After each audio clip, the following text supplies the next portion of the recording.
right, Shawne, I'm happy to be talking to you today. Thank you for doing this. Thanks, man. Thanks for having me on. Of course. So I got a lot to talk to you about. I feel like the easiest place to start, though, is I got to hear the nickname story. How did you get the nickname Lights Out? My sophomore year at Frederick Douglass High School in Upper Marlboro, Maryland, I knocked out four kids in one game. And after the game, I had about 20 or 25 students come running up to me and saying, man, you knocked those guys' lights out. And so as it was supposed to happen, I said, you know what? Yeah, call me Lights Out. And that name stuck with me. I went to school Monday morning and everybody was calling me Lights. I went home after school and I begged my mom to let me get a Lights Out tattoo on my right forearm. I said, Mom, everybody's calling me Lights Out. So I got to get this light switch with the hand switching out. For 2 weeks, I had to bug the hell out of her and she finally let me get it. But it's been a name that's been with me since I was 16 years old. And so when do you start doing the dance? Because I think most people, that's probably the most memorable part, right? You were an incredible NFL player, had a great career, but the dance, I think, sticks with everyone. Yeah, my freshman year at the University of Maryland, we were playing. It was my first big game under the lights on ESPN against Georgia Tech. I came and I was dropping in pass coverage. A wide receiver was coming across my face and I leveled him. I got up and just pretended that I was flicking the light switch just a little bit and the crowd went crazy. And I started to jump and got excited after that. And they got even louder. I got to the sideline and my head coach, Rob Friedgen, said, if you ever do that again, you'll never play here. And I went from being in the highs and excited to my lows. And the other coaches, my teammates kind of hit me on the head and slapped me on the back. Man, what was that dance? What did you do? And I said, yeah, that was a Lights Out dance. And again, it stuck with me all the way through college and then obviously through the pros. Did you try it again in college or you waited to do it till you got to the pros? I didn't jump up and down because I got a warning from the head coach that if I did that, that was going to be it for me. But for me, it was about branding and coming up with something that was in a way bigger than me, right? Something that was more iconic that people will recognize with the name Lights Out.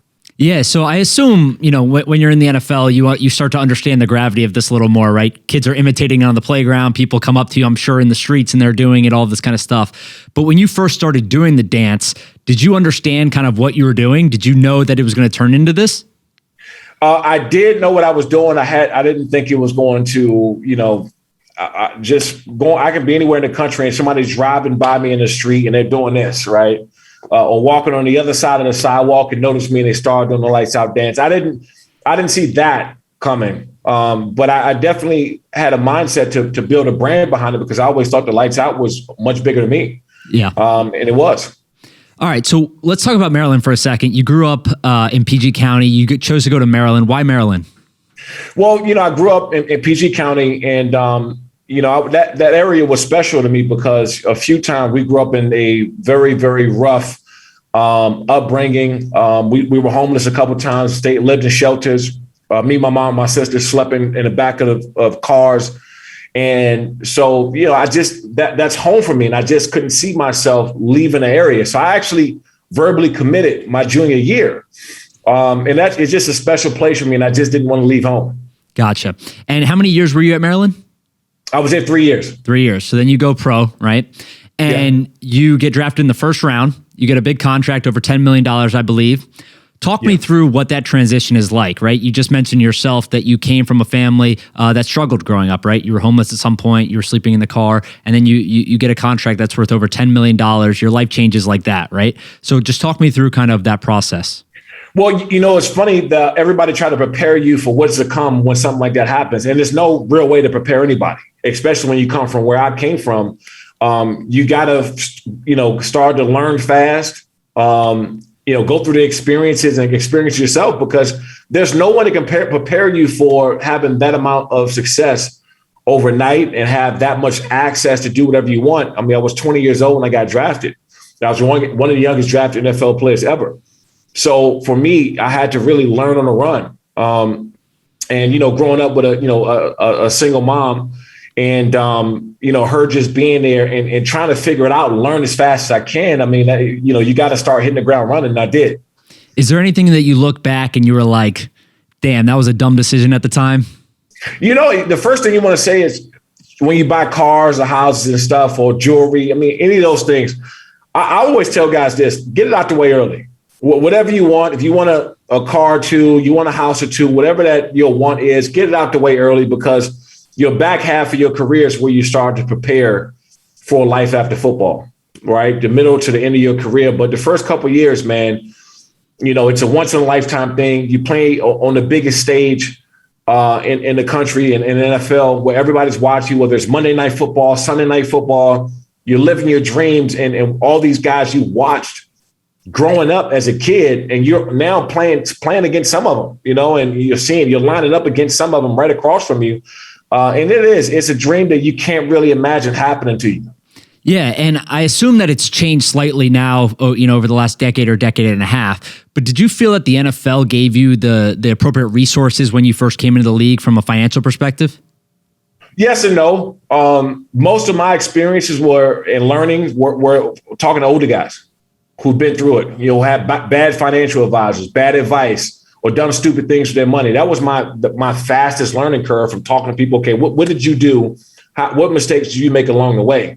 And have that approach actually helped me a lot in business now, because before I get into anything, or before I go and venture out to any business, I reach out to people who are very experienced and been around, you know, in this, in that field for a long time, and it's helped me out a lot.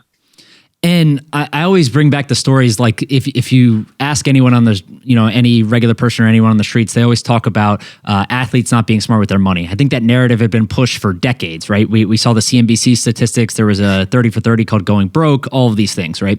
But you're still around athletes today, both in the NFL and other professional athletes. Do you think that narrative has changed? Are people getting better with their money? Has financial literacy improved in sports? Big time. And I'll tell you, one of the biggest reasons is because you're expected to be more than just an athlete. Now, I think 15, 20 plus years ago, they expect you to play football, go home, go to sleep, and wake up and play football again. Now you have to be active in your community. You have to be a part of supporting different outreaches, and you have to be all around like businessman and philanthropist and everything. You know, these last, I would say 15 years really changed, especially because the money has gotten so big. You know, guys, when you come in the league, if you talk to them 20 years ago and hear those contracts, you're like, man, you guys really beat each other up for a small amount of money, playing a very physical sport. But, you know, look at the contracts now, guys getting 20 and 30 plus $1 million a year. You got to be smart. That also allows you to have access to, some of the best financial institutions and firms and companies there are in the world. And so with that happening, you get a chance to be, in the same room, in the same deals, in the same partnerships with some of the best people that's done it in business. So that those doors have opened up a whole lot. When you were playing, were you focused on the business aspect while you're playing, or did that come more afterwards? No, the whole time. I was always, I bought the name and trademarks rights to Lights Out in 2006. Gotcha. From another company called PJ Salvage, right in Irvine, California, who's a very well-known and successful company. And I just had it in my mind that Lights Out is what I was going to do for my life. That's the only thing I wanted to do outside of football is build Lights Out. And, it's paid off. And so what were you doing at first? You were selling clothing or something else? Yeah, my first, I went into a sports memorabilia place in San Diego called Sports Fever. That was my first clothing deal that I had. It was more of like a sports shop that was mom and pop related. I think about 9 stores. And I learned apparel business fast, how to source fabrics and clothing, how to warehouse, 3PL. I was learning all this. And I was doing that, some days when I got done with practice.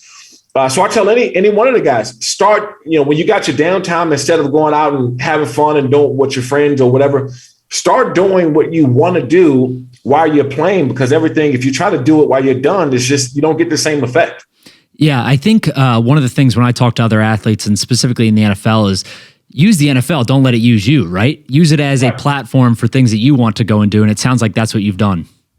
I did. And, I'm very grateful to the NFL, right? Because it's a huge platform. And if you go out, you play the game hard, you win a bunch of games, you make a name for yourself, the NFL platform gives you an opportunity to build whatever you want to.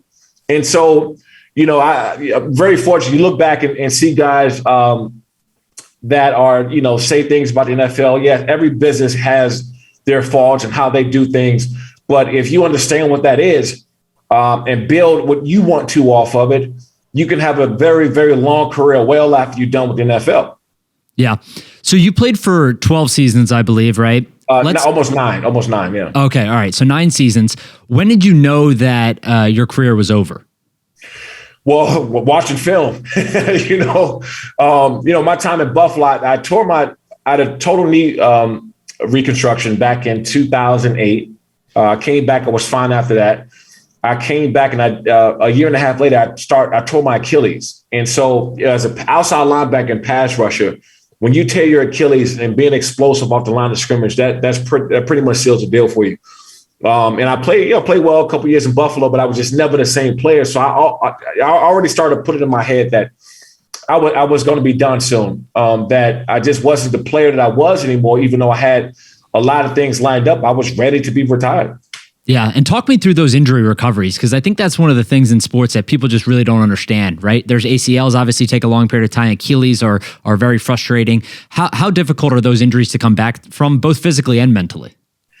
Very, very tough. I think the first part of it is if you had never had a major injury before and you missed time, being away from the game in any capacity is probably the toughest thing I had to do early on in my career, because I'm so used to competing every day. And then so one day you just can't compete. You're sitting there watching your teammates go out to practice every day, playing the games. You're looking like, man, if I was there, I would have helped them, win this game. I would have made this play if I was playing. So that was very tough. But, it also prepared me to deal with a bunch of adversity I'd never seen before. And this is coming from someone who was homeless growing up before. This is a different level of adversity, because even as a kid, when I was going through what I went through and coming home to eviction notices, not having food there or your lights, electricity off, I was still able to go to practice a couple hours a day and get my mind away from everything that was going on at home. And so having that taken away from you, you're like, it was the first time you sense a, sort of depression, the point where you don't have an outlet, right? And you're trying to figure it out. And it just built up a level of adversity and being able to overcome obstacles, man. At the time, you don't see it that way, but I later on learned that it helped me out a lot. Yeah, and do you rely on that kind of mentality now in the business world? No, absolutely. Because we all, especially when you're starting out, we all got setbacks. I remember getting into the clothing industry and like missing deadlines and like having orders canceled. And you're just thinking your whole business is shredded, right? Like, what am I going to do? But you also remember that you've been through tougher things and you can bounce back and you can start figuring it out. And like I said, that was one of the things I relied on heavily when I started getting into business. And when it comes to injuries, are you guys, maybe not you specifically, but other guys around the league now, are they looking at these NBA and MLB contracts guaranteed and saying, man, I wish we had some of that? Yeah, always. But one thing I can say, that the football contracts are getting up there, right? NBA PA and MLB PA, they've been around for a longer time than NFL. So you see these contracts getting more guaranteed, bigger. I mean, Patrick Mahomes got close to a $500 million contract. That would have never happened, 10, 15 years ago. Yeah, and when you think about it, really, Patrick Mahomes is going to make $45 million a year. That's what the top basketball players in the NBA are making now, too. Right, exactly. And, so it's getting there. And there's so much room to grow, because in the NFL is still mainly just big in the U.S. But, once they start to get to China and more in Europe, Africa, and so these other places, it's going to be even bigger. All right, cool. So you start the MMA league in 2019, but let's go before that, right? So when you retire, what year did you retire? 2013. So 2013. What did you do immediately after you retired? Did you immediately dive into business, or did you take some time off?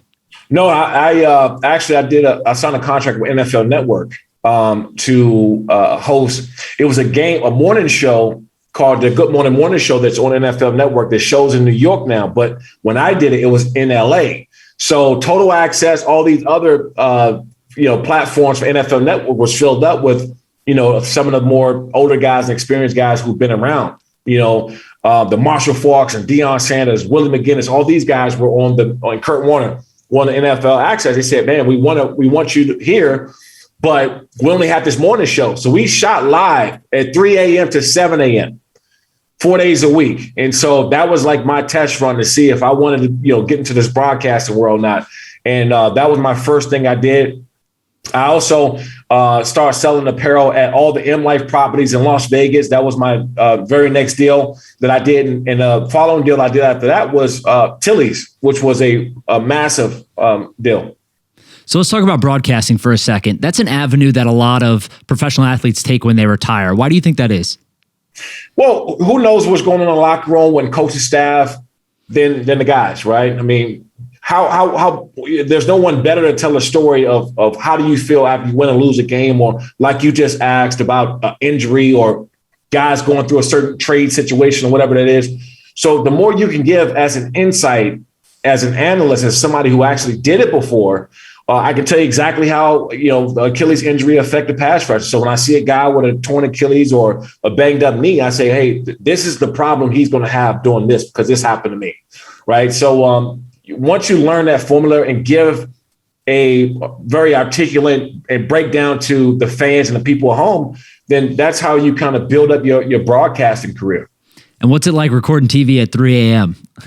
You can't get used to it. I mean, honestly, you can't get used to it.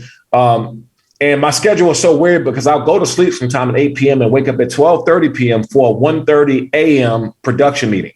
And then we'll go live from 3 a.m. to 7 a.m. And check this out. Every single hour, we go back to the top of the A block to the show and we go down and do it again. I mean, you really found out if you wanted to be doing this or not. And that was training, a new training camp for me. I was going to say, is that like their initiation program, basically? Like you got to do that to move on to another show? That's what it was. It felt just like that. And then, over time, I went up to the NFL Access and started doing more over NFL Network. But I enjoyed doing that because, I worked with some great people coming into the industry. And later on, I ended up going to Fox Sports and then some time at ESPN and back to Fox Sports. So it was, with me, I'll talk football all day. I don't care if I'm in a barbershop, grocery store. You start talking football to me, I'm going to roll with you. Gotcha. So let's talk MMA. Where does MMA come into all this? When did you first learn about the sport? How did you get interested in it? So in 2006, I grew up, like I said, in PG County, Maryland. In the DMV area, there was a ton of boxers, professional boxers. I have professional boxers in my family, and we grew up boxing. So I had a boxing background. Jay Glazer over at Fox Sports said, hey, you should try MMA out. And so I said, okay, I'm down. My first day going to train was him and Randy Couture, actually. And at that time, I just wanted to get better with my hands and being able to open my hips. And just as an outside linebacker and a pass rusher, you want to get better with your hands. And fortunately, I did that because in 2006, I came out and led the league in sacks. And over time, I just fell in love with the sport. So, fast forward, 13 years after that, I saw an opportunity with a local MMA promotion in LA called California Extreme Fighting.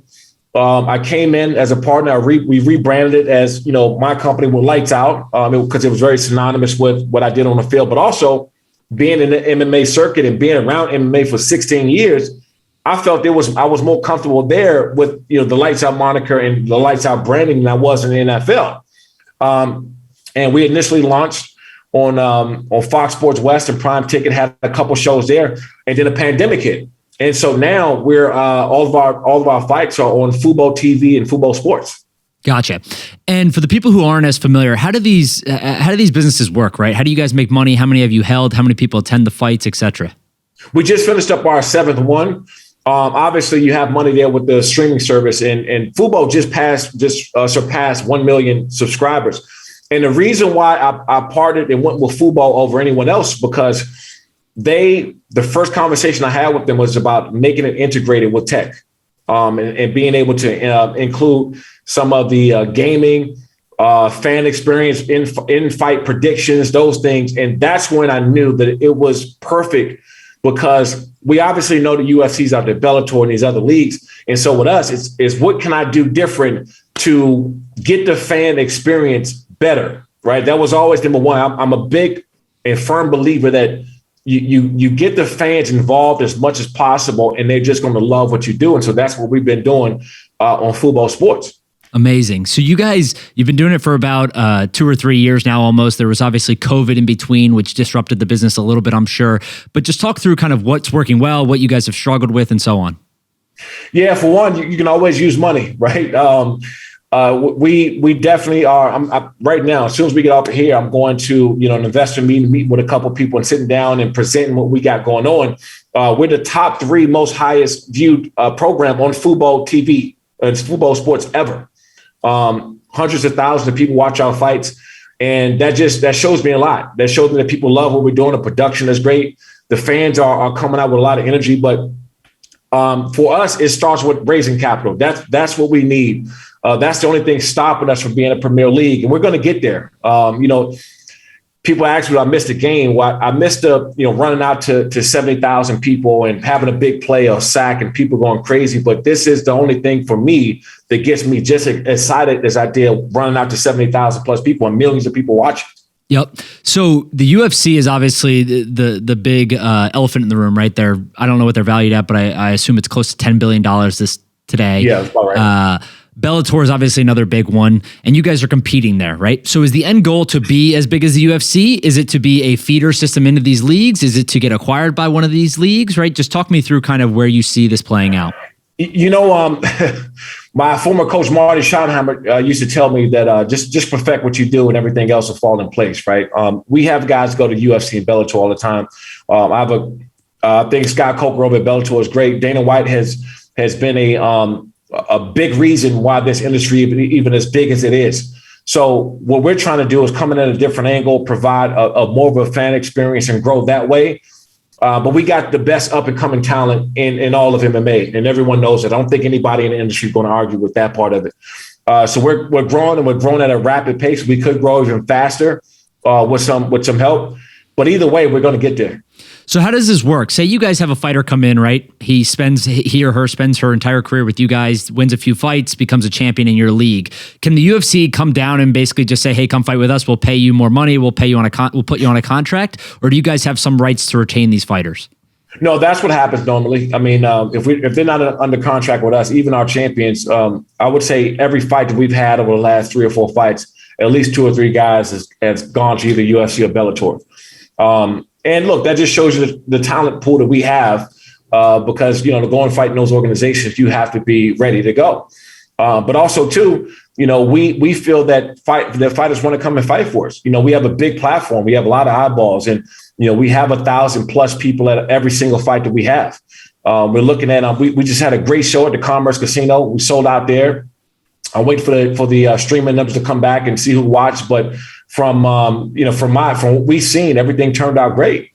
Yeah, and I mean, if you're a fighter, right, you have to go through some kind of transition period from, the entry level to the bigger level. So if you're getting eyeballs on it, that's one thing. But also for you guys as a league, you have to be able to get to that level where you can pay these people to stay there, right? So I feel like it's a good thing that people are getting picked up by the higher leagues. Yeah, no, it's always a good thing. For one, being a former athlete, I understand that these guys have to make a living. So I would never stop a guy or woman to go and further their career, take care of their family. And, this is a hard sport. I get a chance to train with a lot of these guys and women. And I see what they put their bodies through. I see the training camps. I'm there. So anytime they get an opportunity, I tell them go.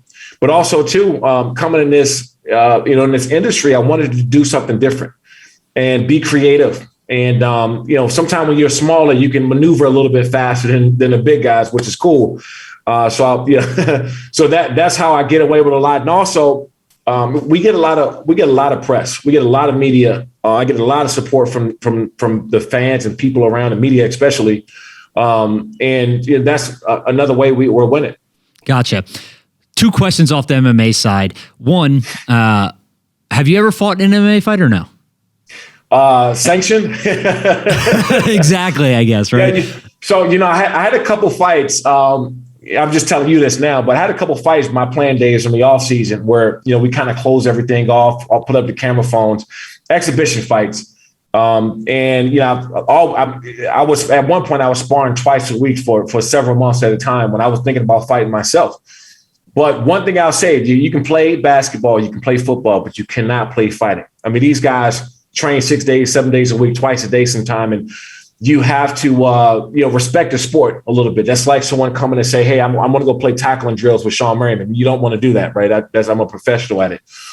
So for me, and I try to tell any former athlete, this is another thing. We have former athletes from NFL, NHL, rugby guys that are transitioning into lights out. I have a show coming that I already shot the pilot for just about that. I believe that every former athlete should pick up some form of discipline in combat sports when they get done. That's a good point. If you had to pick an athlete, whether it's the NFL, NBA, whatever, a current athlete that you think would either be really good at MMA or you would like to see come into MMA, who would it be?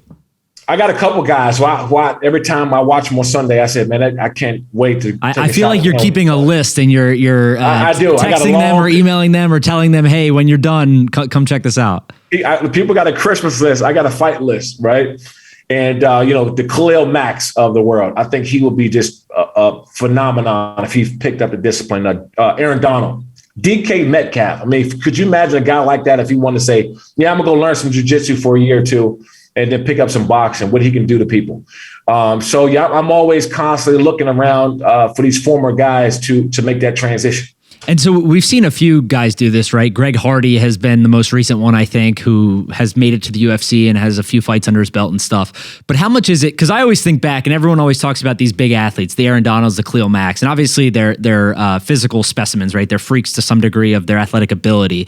But how much of succeeding in MMA is the physical side of it versus the technical side of it? Well, one thing when you're talking about and I'll start with a former football player. One thing, we walk in, we're already athletes. We're already disciplined. We're explosive. So you have to pick up the discipline in learning jiu-jitsu, learn your groundwork, take down defense. And some of these things that people are going to expose you being in this industry. I mean, these guys are monsters. They've been doing this 10, 15 plus years. So they're more experienced than you. And so I remember even when I first started to learn how to grapple or doing any kind of jiu-jitsu or take down defense, I remember having 185, 190 pound wrestlers that would take me down and I could not get up. They were just so much more experienced than I was. And I started to ask questions every day. Why can you do this? Why can't I get up? And they would say, okay, well, you have to do this. So if a guy goes in and wants to really learn this sport and picks it up, he'll be undefeated. No one will be able to beat him. Yep. What was harder during your all-pro years, the football off-season training or the MMA off-season training? Oh, MMA for sure, because it's such every day, and this is why I love the sport of MMA and being on this side of it. Every day you can walk in and learn something different. There's some kind of hold, some kind of angle, just a little bit of a 5 degree of this, and someone can get you in a guillotine, a standing guillotine. Just ankle lock, calf lock. I mean, there's so many different things you can learn every single day. It's a humbling experience. That's why I love this sport. Yeah. So the way I think about MMA is 2 decades ago, it was seen as human cage fighting, right? It was looked down upon. It was kind of taboo. People didn't really want to watch it, or it wasn't on TV at least, right? It's totally changed. The UFC was obviously a big part of that. Other leagues have been a huge part of that also. Their streaming deals, every fight is not only must-see TV, but it's all on all the social networks and everything. How big can this sport be, do you think, eventually in this country? Well, you got to think they just got sanctioned a fight MMA in New York, just not even some years ago, right? Certain countries are just opening up to having MMA fighting there. I see, Adesanya and some of these guys who come from, I think, they're having problems in New Zealand, and everybody's warming up to it because they see the how great this sport is and the disciplines it takes, and it's not just looked at as. Look, people, before the NFL started having Hard Knocks and all the inside training camp stuff, people would think that players just go have the game and go home, right? But now you see the guys get cut. Their playbooks get snatched. They have families. They get traded. They go. The inside. So people know more about the sport of football because of all these things, and MMA is going to be right behind it. So that's a good point. The UFC, they had the Ultimate Fighter. The NFL had Hard Knocks. Formula One has Drive to Survive. There's millions of examples of sports leagues using content to show their message and show their league off and grow. Have you guys looked into doing any of those partnerships? Oh yeah. We have, I have the show that's going to come with it's called After the Game. about former athletes and what they go through. Some of these guys have dealt with depression. Some of these guys who thought back, going back to the streets and doing illegal things and getting involved in stuff because they just didn't know the next part of their life and really going through it. And also showing that, you don't retire and you go broke with CTE. I mean, that narrative needs to get out of there. A lot of guys have some great stuff going on, and as more and more of these stories get out there and let people know who they really are, is going to bring the fans and the people closer to that individual. Is there anyone in the professional sports world that either you played with or you're familiar with or you've met or whatever, that one you look up to, or two, you're like, damn, they have the blueprint, they did this really well? I had a bunch of great role models, man. I had Ray Lewis when I came in the NFL. I went to college. His brother Keon Lattimore played running back at the University of Maryland, so I got really close with Ray Lewis. LeVar Arrington, he used to play over there with the Washington football team. Went to Penn State. I convinced his younger brother to come play basketball with me in high school, so we got really close then. So I had some really, really on the football side. I'll say that on the football side of people who kind of gave me a head start as far as knowledge. Gotcha. All right, let's talk about your insurance business. I know you have a lot going on there. Tell me a little bit more about it.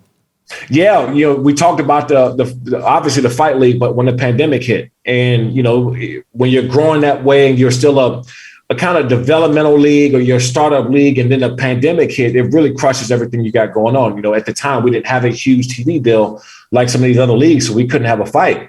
So I was sitting around and, I'm not used to not working. And a buddy of mine had introduced me to a company called Family First Life. And I met the CEO and founder, Shawne Merriman, and we really hit it off. And he said, man, you can really do well over here in this industry. And I just frowned upon the insurance industry because I've heard so many bad things.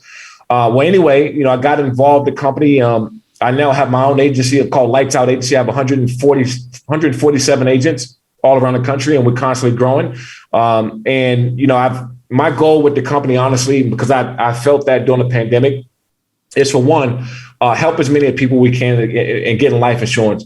If because of this pandemic and what's going on, because of the pandemic and what happened and the COVID and what's the new one that's out now, the new variant Delta, and there's another one now. If you got to have life insurance. So for one, you're helping people, but two, you're in a business where you're making money helping people. So this has been kind of something I started to do on the side during the pandemic because I didn't know it was going to be as big as it is, to now being one of the fastest growing agencies in the country. And so for me, when people ask me what's my hobbies or downtime, I call agents. I call agents and recruit, and when I pick up the phone, they say, "Who is this? Is this really Shawne Merriman?" It's like, yeah. I mean, some people I had to get on a video call with because they didn't believe it was me who was actually calling and recruiting them to join my team. But it's been a fun ride, and I look to create as many six-figure earners in this country as possible. That's amazing. That's amazing. What happened, speaking of COVID, with the league? What were those conversations like? Like, when did you realize that it was going to be a big deal, that you guys were going to have to shut down, that this might impact you guys financially? Well, the first thing was I saw the NBA games shutting down. So, I know we were asking the California State Athletic Commission, were we going to be next? And no one said anything. And then we got shut down the day of the weigh-ins. And my heart just dropped. It was like, you got the cage set up, the lights, production, everybody's ready to go, fighters flown in. And you're looking at the financial side of it, but you also realize that these fighters been training for months. And this is how they take care of themselves and take care of their families. So I immediately started thinking about that side of it more than anything. And it was a long road because we just didn't know. I thought the pandemic, just like everyone else, was only going to be maybe 3 or 4 months max, right? When we were like, okay, we'll get out of this thing, we'll start back up, we're all good. And then, we're down for a year plus, and then you had to really figure it out. Gotcha. All right, I'm going to let you go. But before I do, one last question. If you were looking at your younger self or younger players in the league, what would your advice be now? Take your time. One thing when you're younger, you're coming into a bunch of success. You got a lot of things thrown at you. Take your time because you get pulled in so many different directions, but you have to facilitate the important things and just know that everything is going to fall in place. You don't have to rush and do anything or do 1,000 things at one time. I think that if I was looking at my younger self, that would be probably one of the most important things I would say. I love it. I love it. All right, Shawne, thanks for doing this. I really enjoyed it. We'll have to do it again. Absolutely. Thanks for having me on.